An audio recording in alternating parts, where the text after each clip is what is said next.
जब तक हमें लाभ और दूसरे का नुकसान सुखदायक प्रतीत होता है, तब तक हम नुकसान ही उठाते रहेंगे।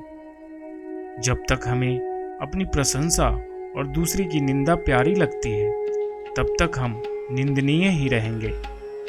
जब तक हमें अपना सम्मान और दूसरे का अपमान सुख देता है, तब तक हम अपमानित ही होते रहेंगे।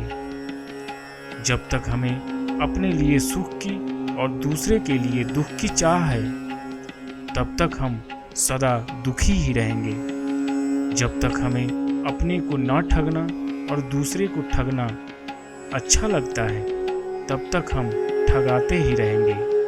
जब तक हमें अपने दोष नहीं दिखते और दूसरे में खूब दोष दिखते हैं, तब तक हम दोषयुक्त ही रहेंगे।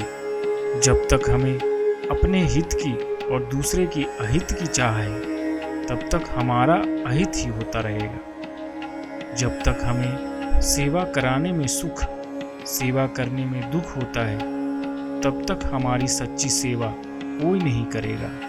जब तक हमें लेने में सुख और देने में दुख का अनुभव होता है, तब तक हमें उत्तम वस्तु कभी नहीं मिलेगी। जब तक हमें भोगों में सुख और त्याग में दुख होता है, तब तक हम असली सुख से वंचित ही रहेंगे। जब तक हमें विषयों में प्रीति और भगवान में अप्रीति है, तब तक हम सच्ची शांति से शून्य ही रहेंगे। जब तक हमें शास्त्रों में अश्रद्धा और मनमाने आचरणों में रति है, तब तक हमारा कल्याण नहीं होगा। जब तक हमें साधुओं से द्वेष और असाधुओं से प्रेम है, तब तक हमें सच्चा सुपथ नहीं मिलेगा। जब तक हमें सत्संग से अरुचि और कुसंग में प्रीति है, तब तक हमारे आचरण अशुद्ध ही रहेंगे। जब तक हमें जगत में ममता और भगवान से लापरवाही है, तब तक हमारे बंधन नहीं कटेंगे। जब तक हमें अभिमान से मित्रता और विनय से शत्रुता है, तब तक हमें सच्चा आदर नहीं मिलेगा। जब तक हमें स्वार्थ की परवाह है, परार्थ की नहीं, तब तक हमारा स्वार्थ सिद्ध नहीं होगा।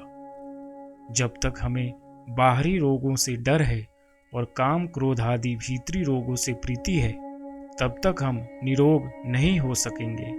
जब तक हमें धर्म से उदासीनता है और अधर्म से प्रीति है, तब तक हम सदा असहाय ही रहेंगे। जब तक हमें मृत्यु का डर है और मुक्ति की चाह नहीं है, तब तक हम बार बार मरते ही रहेंगे।